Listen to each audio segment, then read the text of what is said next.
This isn't about a preseason stat line, it's not about bad protection, and it's definitely not about whether a fifth-round pick is ready or not. No, this is something way bigger. This is a full-blown war inside the Cleveland Browns organization.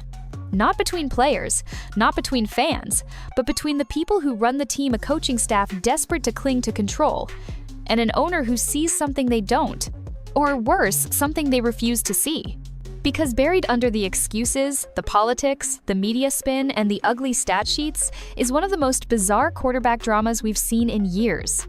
One where a rookie with NFL bloodlines, elite college tape, next-level maturity, and the confidence of a 5-year veteran is being sidelined. Not for lack of talent, but because he wasn't the coaching staff's pick. His name? Shedeur Sanders. His situation? Just might get everybody fired. Let's be honest, Cleveland has a quarterback problem.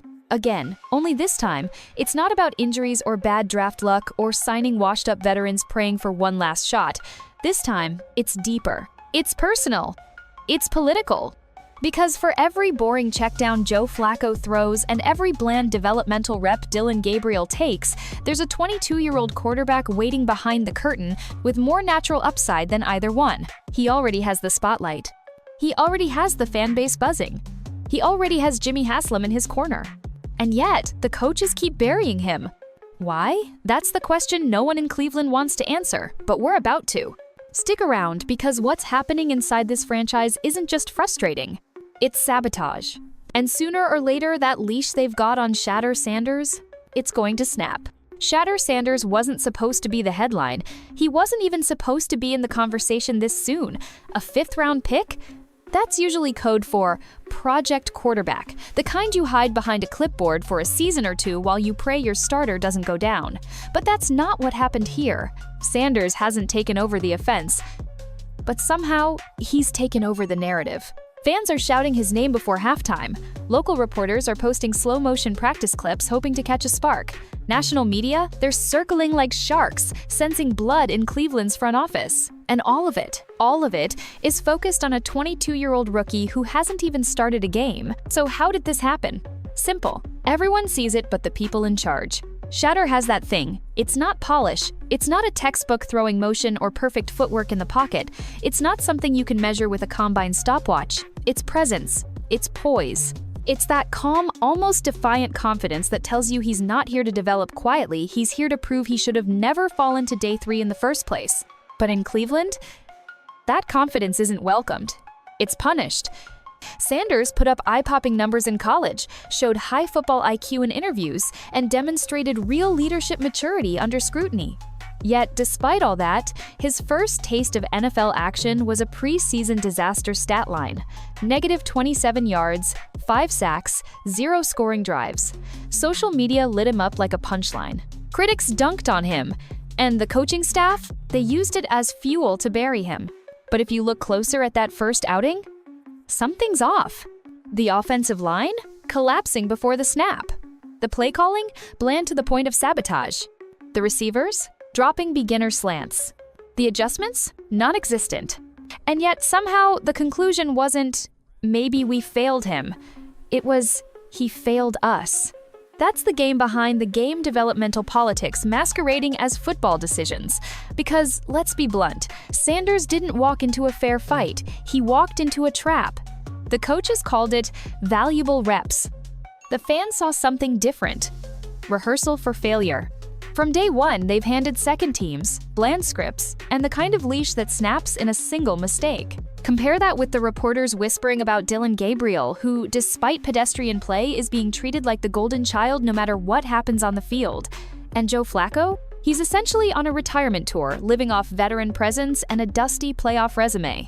So why is a rookie being held to standards the starters can't even meet? Here's a theory.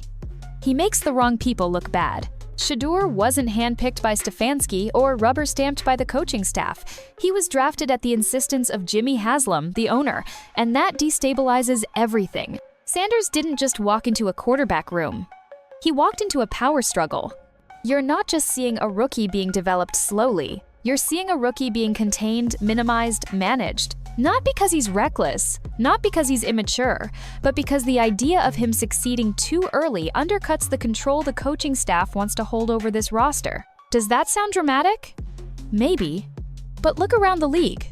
It's not rare. When a coach sees a player succeed that wasn't his guy, it's uncomfortable. When that player was pushed by ownership, it's threatening. And when that same player starts gaining traction with the fans and the media despite getting no support on the field, that's not just a personnel problem, that's a crisis. And it's why Shedeur Sanders has become such a polarizing figure so early, not because he's played lights out, but because even when he doesn't play at all, the pressure builds. He's become the face of everything the fans want and everything the coaching staff wants to avoid. That's why you're seeing conservative play calling. That's why no one on the staff even mentions his name unless asked. That's why there's no red zone snaps, no designed packages, no practice reports letting you know he's progressing. They're not developing him. They're containing him. But here's the problem. Pressure can only be bottled for so long. The fan base is speaking louder every week. The media is poking holes in every post-game answer. And Jimmy Haslam? He's not just lurking silently. He's watching. He's counting reps. He's already asked for updates on Shedeur's progress. In a building built on dysfunction, the power lines are shifting, and Shedeur Sanders is right at the center of it. On the surface, it looks simple. Shedeur Sanders had a rough preseason outing, and the coaches decided he's not ready. But if you watched closely, if you really paid attention, something about the whole situation felt off. Because that performance? Yeah, the one that gave us negative 27 passing yards, 5 sacks, and 0 scoring drives? That wasn't just bad football, it was a setup, maybe not by design, but certainly by result. You don't throw a rookie out there behind a leaky offensive line, hand him a prehistoric playbook, and surround him with practice squad receivers, then act surprised when the drive stalls out in 2 plays or less. That's not evaluation. That's not development. That's football theater carefully scripted to protect a narrative. And that narrative is simple. He's not NFL ready. But let's dig deeper, because this wasn't some normal baptism by fire preseason scenario. This was something else. There were no adjustments made mid-game, no first-team reps mixed in, and 0 effort made to put Shedeur in a position to succeed. No bootlegs, no tempo changes, no QB runs, just straight dropbacks behind a third-string line and a 1-page vanilla playbook that hasn't fooled a defense since 2004. You can't develop a player while treating him like a liability. And you don't get answers when you're not actually asking the right questions. So here's the uncomfortable truth. Shedeur didn't fail. The coaches failed him. Failed him by throwing him into a collapsed pocket and then calling it a learning experience. Failed him by attaching his readiness to the outcome of a broken preseason drive. Failed him by hiding behind conservative game plans that protect their veterans, not test their future. And this isn't speculation, it's happening in plain sight. While Flacco gets 7-step drops and Gabriel gets steady snaps with better protection, Sanders is left with scraps.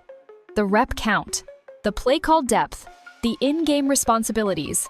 None of it suggests a plan. None of it suggests growth. It suggests management, containment. And what's wild is that we've seen this before over and over again in the NFL. Remember Josh Allen's rookie year? He was raw, inaccurate. He took hits and made boneheaded plays, but Buffalo built through the chaos. Lamar Jackson wasn't even trusted to throw the ball at first. Mahomes redshirted behind Alex Smith before blowing the league apart. These weren't polished quarterbacks on day one, they were lumps of clay that required belief, not protection. The difference is, those teams had coaches who believed development wasn't something you can fully control in a laboratory. They understood the importance of letting the kid play. But in Cleveland? No. The leash is shorter than the script they gave him. And now we're supposed to buy that he's just not ready, even while the options ahead of him look older, slower, and honestly, less inspiring. Let's be real, if Shedeur had gone out there and dropped 200 yards and 2 TDs, would the staff suddenly be shouting his name in the QB room? Doubtful, because this was never about performance alone. It was about proving a point, that they, not ownership, decide who gets to stand behind center. But here's where that logic falls apart, because you don't get to call yourself a developmental genius when your plan is built on fear. And you can't preach long-term growth while refusing to give a quarterback actual opportunities to grow. So maybe it's time to stop asking, is Shedeur ready? Maybe the real question is this coaching staff even interested in finding out? While the coaches play it safe, while the media runs with the not ready narrative, and while Shedeur Sanders continues to warm the bench behind quarterbacks no one's buying into, there's one man in the building who sees this disaster for what it really is. Jimmy Haslam, owner, billionaire, and right now, the only person in Cleveland thinking long-term? You can say what you want about Haslam, and believe me, fans have. His resume is full of questionable hires, impulsive front office moves, and confusing rebuild detours. But in this case, he's doing what every owner should be doing, fighting to protect the future of his franchise. That means betting on potential. That means asking for development reports. That means pulling up to practices, peeking into QB meetings, and privately pushing for the one player this staff seems determined to ignore. It means doing what Stefanski and his coaches refuse to. He sees what they don't. Or maybe what they're afraid to admit. Because to Haslam, Shedeur isn't just a project. He's not a placeholder or an insurance policy. He's a possible franchise quarterback, the kind that gets 4-year extensions, not clipboard duty. And while the staff is busy defending a 39-year-old Joe Flacco and hyping up Dylan Gabriel as functional, Haslam is quietly wondering what everyone else is too scared to say out loud. Why isn't Shedeur playing? It's not arrogance. It's not meddling. It's common sense. Owners are supposed to think about the next 5 years, not just the next 5 games. Haslam knows Flacco's best days are behind him. Gabriel, he might be serviceable, but safe doesn't get you parades. Safe doesn't sell jerseys. And in the NFL, playing it safe is exactly how you end up stuck in 7-10 purgatory for another decade. Haslam's not chasing a perfect rookie debut. He's chasing something real, a future that doesn't feel recycled from last season's failure. And to that end, it's not just about tape, it's about the intangibles. Shedeur has NFL DNA. He's media trained. He's confident, but composed. He studies. He shows up early. He stays late. He's walking around the facility like he already knows this is his team, even if they haven't realized it yet. You can't coach that. You can't fake that. You either have it or you don't, and Haslam sees it. He's seen rookies come in and freeze. Sanders doesn't freeze. Sanders listens. He prepares. In the middle of a media circus, a staff cold-shouldering him, and a fan base screaming for answers, he hasn't cracked. He hasn't cursed out reporters or gone on Instagram Live to air dirty laundry. He's just kept grinding. But the wildest part? The man writing the checks is shouting into a void. He's seen enough to believe. And the coaching staff is still acting like this is a charity rep program and not one of the most high-ceiling prospects they've had in years. That kind of internal disconnect? That doesn't end with film reviews and polite disagreements. That ends with pink slips. Because when ownership makes an investment, they expect results or at least a real effort to cash it in. And if Haslam has to choose between his head coach or his hand-picked QB, let's just say Stefanski might want to dust off his resume. Because no matter what the coaches are pretending not to see, Haslam knows exactly what he has in Shedeur. He's just waiting for the coaches to stop playing political chess and start playing actual football. But if they won't, he will. Let's stop pretending this is a debate about development, because what's happening in Cleveland isn't a quarterback dilemma. It's a civil war. And the battlefield? Shedeur Sanders. The prize? Control of the franchise's future. On one side, you've got Kevin Stefanski and his staff coaches treating each week like a job interview, desperate to string together just enough wins to survive another evaluation cycle. On the other side, you've got Jimmy Haslam, leaning into long-term vision, willing to sacrifice comfort for progress. This isn't sideline drama, this is structural collapse. From the outside, it looks like normal football strategy, holding off on starting a rookie until he's ready. But you'd have to be willfully blind to not see what this really is. This is about ego. Shedeur wasn't Stefanski's guy. He wasn't a darling of the front office groupthink. He wasn't hand-scouted, vetted, and sold through the usual coaching pipeline. He was picked late, backed early, and immediately labeled developmental. But even with that label, his name never left the spotlight. Fans didn't get the memo to be patient. And Haslam? He stopped being subtle months ago. That's what's got the building on edge. Because if Stefanski caves and starts Sanders and it works, everything changes. Coaching staff loses leverage, power shifts, the narrative resets. And suddenly, it's Jimmy Haslam, not his hand-picked staff, who gets credit for finding and believing in the QB of the future. And for a staff on the bubble? That's the doomsday scenario. They'd rather go down with their guys than be proven wrong by his guy. Let's be real, this isn't the first time we've seen this pattern in the NFL. A rookie quarterback becomes a threat not just on the field, but inside the building. Because if he's good, it makes everyone else look late to the party. And nobody in these coaching circles wants to be the one who couldn't see it coming. So instead, they pivot. They drag their feet. Leak just enough to the media to keep the narrative controlled. He's not ready. He needs more time. There's still a lot to clean up in his game. Translation? We didn't pick him, and we don't want to bet our careers on him yet. But here's the problem with playing for job security: you start making fear-based decisions, and fear doesn't win in this league. You know what does? Boldness, confidence, vision. Patrick Mahomes sat for a year, but the Chiefs built around him before he ever saw the field. Lamar Jackson wasn't a finished product, but the Ravens tore up the playbook to capitalize on what he did best. Josh Allen? Buffalo built the offense brick by brick around his potential, not his draft slot. What are the Browns doing? Handing first-team reps to Dylan Gabriel, running 2008 play-action sets with Flacco, and flicking updates about Sanders' development to the press like crumbs. Let's call it like it is. They're playing to survive. Haslam is playing to win. And Shedeur? He's the one getting caught in the political crossfire, held hostage between a coaching room clinging to power and an owner desperately trying to ignite his franchise before the window slams shut again. It's not about who's right. It's about who still believes in something bold when everything around them is screaming, "Play it safe."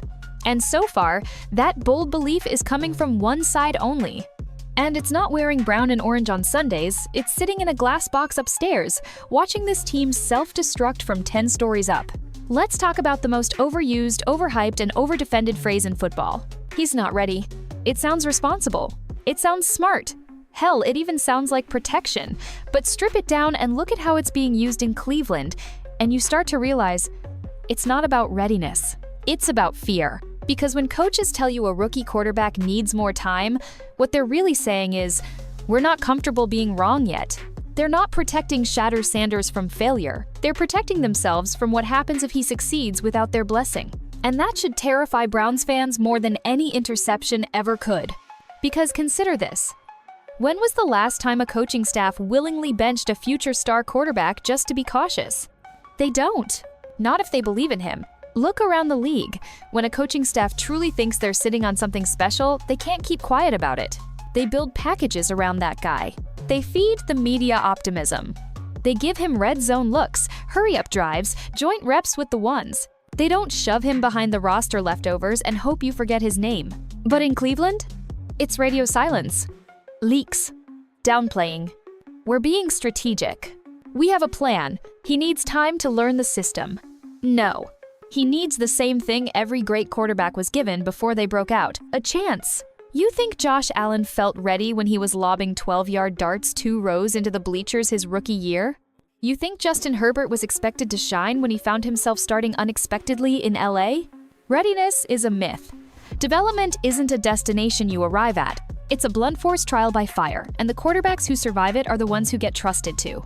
That's what Shedeur isn't getting in Cleveland. Not just reps, not just time, but trust. The real reason? He's not their pick. And that matters more inside that locker room than anyone wants to admit. This staff didn't vouch for Shedeur, they didn't campaign for him, they didn't stake their reputations on him before the draft. And now that the owner is backing him publicly, that turns the QB room into a power struggle. And suddenly, readiness becomes weaponized. Because the minute Sanders plays and looks even decent, the coaching staff has to explain why they buried him for 6 weeks behind 2 options no one believes in. And if he lights it up, every narrative collapses. Their plan looks hollow, their excuses look flimsy, and the long game they've been pretending to run gets exposed as nothing more than fear wrapped in football lingo. So what are they afraid of? They're afraid Shedeur is actually good. They're afraid his swagger isn't arrogance. They're afraid the fans are right. They're afraid Jimmy Haslam is right. And they're most afraid that they're the ones who got it wrong. Because once Shedeur steps under center, if he even sparks a little bit of energy, if he extends plays, makes throws, the others can't, gives fans something real to get behind, this staff loses its grip. On the depth chart, on the locker room, on their futures. So yeah, he's not ready. Sounds nice in a press conference. Sounds like maturity. Sounds like vision. But you and I both know what it really is. It's fear. And when your entire franchise is paralyzed by fear, the only way forward is to shake the table. Rip the Band-Aid, put the kid in, and let the people pretending to lead follow him instead. You can feel it, can't you? The press conferences are getting colder, the fans are getting louder. The locker room isn't saying it publicly, but the body language speaks volumes. And inside the stadium, the energy just feels unstable. Like something's about to break. Because it is. The Browns can't hold this tension forever. There's a breaking point coming fast. And when it hits, everything changes. Maybe it starts with another ugly loss on national television, a few more turnovers from Flacco, a messy first half from Gabriel, a sideline blow-up that goes viral. Maybe it's just one moment of fumbled snap, a pick six, or one too many trust the process quotes at a post-game mic. It doesn't matter. What matters is that it's coming, because Cleveland is hovering over collapse, and the coaches are still treating this like business as usual. But it's not. This is an organizational reckoning.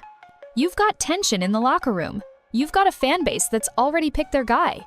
You've got a rookie quarterback being treated like a ghost even though he's trending on Twitter every game day. And above it all, you've got an owner whose patience is quietly thinning by the week. This isn't just about squad depth anymore. This is about control blowing up in real time. And when the collapse happens, when the atmosphere becomes too toxic to contain, when the staff finally runs out of excuses, that's when it'll happen. Shedeur will get his shot. Maybe it's week 6. Maybe week 8 after a primetime embarrassment. Maybe they wait until the bye, pretending it's strategic. But it won't be strategic. It'll be damage control, wrapped in PR. And when it happens, don't expect a slow roll. Because Shedeur isn't just waiting to play, he's getting ready. He knows exactly what's happening behind closed doors. He knows he's being talked about more than he's being developed. He knows they're trying to keep him quiet longer than they should. And yet, he's staying sharp, studying, grinding, keeping his mouth shut while the noise builds around him. That's not idle patience. That's professionalism under fire. That's leadership. That's QB1 energy, whether the coaching staff admits it or not. And when he steps out there amid the chaos, the pressure, the not-so-subtle resentment from the people above him, don't be surprised if the moment doesn't rattle him. Don't be surprised if the entire team responds differently. Don't be surprised if the offense, for the first time all year, starts to breathe. Because talent is one thing, but belief? Belief changes everything. And this fan base? They're looking for belief. They're begging for it. They've seen every version of QB disappointment you can imagine. Draft busts, injured vets, overpaid journeymen, flash-in-the-pan hype followed by multi-interception meltdowns. They've seen hope recycled and rebranded for 20 straight years. But Sanders? He's something different. He's unproven. He's raw. But he's real. And that's what matters. Because real is rare in Cleveland, and when it shows up, even as a flicker, it spreads fast, electric, undeniable.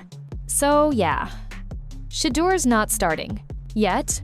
But when the pressure finally gets too big to ignore and that first snap hits his hands under the lights, everything, the energy, the tone, the story flips. And that's when the coaches will realize. This wasn't a quarterback controversy. This was an uprising they tried to postpone but couldn't stop. All it takes is one game, one Sunday. One breakthrough moment where the ball leaves Shedeur Sanders' hand, the crowd holds its breath and it lands. In stride, first down, big gain. Crowd erupts. Suddenly, everything changes. Because if Sanders gets his shot and performs, even just flashes, this entire Browns storyline goes from frustrating to explosive. It's no longer a slow-burning feud between ownership and staff. It becomes something bigger. Redemption. Rebirth. Revolution. Because if Shedeur succeeds, even a little, here's what happens. Cleveland believes again. Not the fake hope they've been fed for years, not the let's see what this backup can do energy, not the recycled veterans or overhyped second-round saviors. This time, it'll be different, because this time, the hope is earned. Shedeur wasn't handed anything. He didn't come in with polish and privilege. He's earning every drop of respect under the weight of a coaching staff that wants to pretend he's invisible. So when he finally steps on that field and delivers, it won't be hype, it'll be vindication. For every rep he was denied. For every leaked report that called him not NFL ready, for every time he outperformed expectations in silence while older players got praised for going 10 of 18 with a pick and a touchdown. Suddenly, the quiet kid on the bench becomes the loudest voice in the room, and when that happens, let's be honest, this coaching staff is going to look ridiculous. They'll scramble, they'll spin it, they'll try to say this was always part of the plan. They'll say he proved himself in private, that they trusted the process. But the reality? Once Shedeur starts cooking, every second he was benched becomes the story. Every snap given to Dillon Gabriel. Every week Flacco was trotted out as a safety net. Every excuse about readiness becomes the elephant in the room. And it won't just be fans roasting them, it'll be the media, their own locker room, and their own employer, Jimmy Haslam included. Because if your boss believes in a player, and you suppress him and then he succeeds, that's not a mismatch, that's mutiny. Because if Shedeur takes over and looks even remotely capable of carrying this franchise forward, even as just a raw but promising QB with vision, athleticism, and that spark you can't teach, then the questions start raining down. Why wasn't he playing sooner? Why were you building game plans around outdated vets? Why did you hide your most dynamic QB behind a readiness narrative? What exactly were you developing, if not your future? This coaching staff better hope it doesn't break that way, because if it does, it's not just Shedeur who ascends, it's their credibility that collapses. And fans? They'll rally. Oh, they will absolutely rally. Cleveland doesn't care where he came from or what round he was picked in. They care that he came out of the shadows, ignored the politics, and gave them something they haven't had since forever, a real reason to believe. Because if Shedeur starts threading passes, converting drives, and playing inspired football, Browns fans are going to lose their minds in the best possible way. Dog pound will get loud again. Jersey sales will spike. And most importantly, this team will have an identity. Not a committee of safe choices. Not a Frankenstein depth chart. A face of the future. And like we said earlier, it only takes one game, one moment. One clean throw under pressure that makes the stadium erupt and the locker room quietly ask, why wasn't he out here all along? And when that happens, there's no going back. This situation, it's about way more than a quarterback competition. It's about legacy. Because if the coaching staff keeps playing scared, if they keep burying Shedeur Sanders out of ego, fear, or politics, we're not just talking about wasted reps.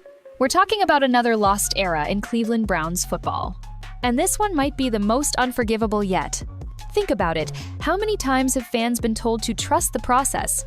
How many times has this city gotten its hopes up for the guy only to watch his career fizzle into trivia? Tim Couch, Quinn, Manziel, Kaiser, Mayfield. Each with their moment. Until that moment disappeared. So now comes Shedeur Sanders. Different background, different vibe, different set of tools. NFL bloodlines, composed beyond his years. And most importantly, he hasn't been spoiled by years of Browns dysfunction. Not yet. He still believes. In himself, in the work, in the possibility of something real happening in Cleveland. But here's the truth. Nobody in that front office wants to say out loud, that belief has a shelf life. You can only put a guy on the shelf for so long before he stops waiting for a shot and starts quietly planning his exit. How long do you expect a 22-year-old with elite confidence and real options to sit around while Dillon Gabriel gets live reps in a broken system? How long before Shedeur or his camp starts looking toward teams that will build around him instead of babysit their coaching staff's insecurities? Because this isn't college. In the NFL, potential doesn't wait. You either get built around, or you get used up, labeled a risk, and sent packing without ever showing what you could have been. And here's where it gets devastating. If the Browns don't pivot now, they aren't just risking a season of bad football, they're risking burning the one bridge they have to something different. Shedeur represents more than quick reads and broken pocket escapes. He represents the one thing Browns fans have been starved of for decades, a real future. Not Band-Aid signings. Not 3 coordinator experiments. Not elite defenses gasping for help from a quarterback on life support. A face of the team. Someone the city can invest in for the next 5 years, not 5 weeks. Someone you build a playbook around, develop culture around, build belief around. And right now, none of that is happening. Instead, we've got silence, excuses, a directionless depth chart, a coaching staff hoping to prove themselves right while proving a young QB wrong, and a city watching it all. Helpless, frustrated, and dangerously close to giving up again. Make no mistake, the longer they suppress Shedeur, the more damage they do to his development, the fan base's trust, and their own standing inside the organization. Because one day, if he walks out that door, if he ends up thriving somewhere else while Cleveland collapses back into quarterback purgatory, the question won't be why didn't it work? It'll be why did they waste him? And at that point, the legacy is sealed. Not just another failed QB, another failed philosophy, another chapter in a bitter, muddy story that feels like it never ends. But it could end. All they have to do is let the future play. Now. Not when it's politically convenient, not when the season is unsalvageable, not when the fan base forces their hand.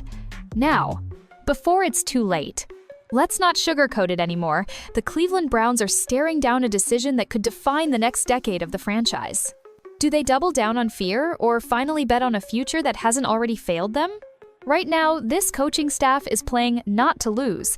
Every decision they make is wrapped in caution, dressed up as strategy, and sold to the media as patience. But we all know what we're looking at. A scared group of coaches trying not to get fired and accidentally killing the one thing that could save them.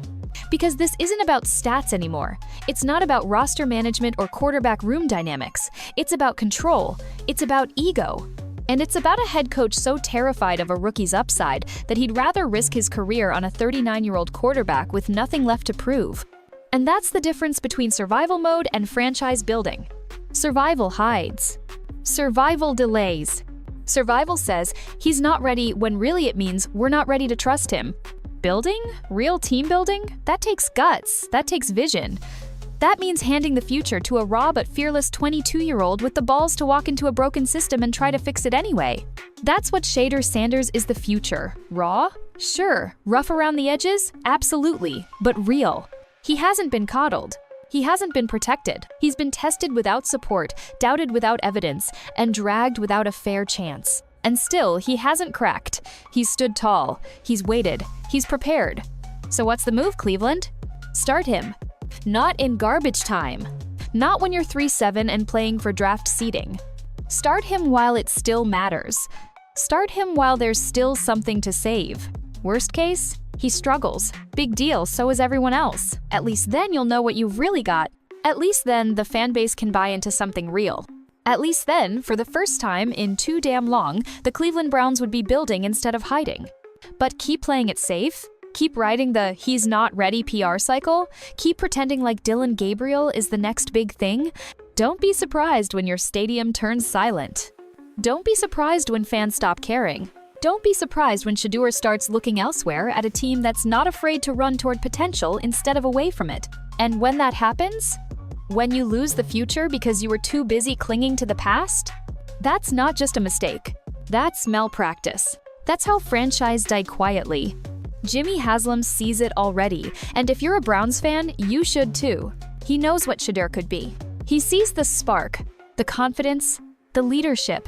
And soon, if this staff keeps acting like none of that matters, he's going to act, because an owner can't sit by forever while his pick, his investment, and maybe his last shot at turning this franchise around gets shoved behind paper-thin arguments about timing and system compatibility. The clock's ticking. Shedeur Sanders is the only quarterback on your roster with the upside to change the story not just of this season, but of Cleveland football altogether. So, what's it going to be? Stick with the fear? Or finally bet on the future? Let me know what you think. Are the Browns making a mistake by sitting Shedeur Sanders?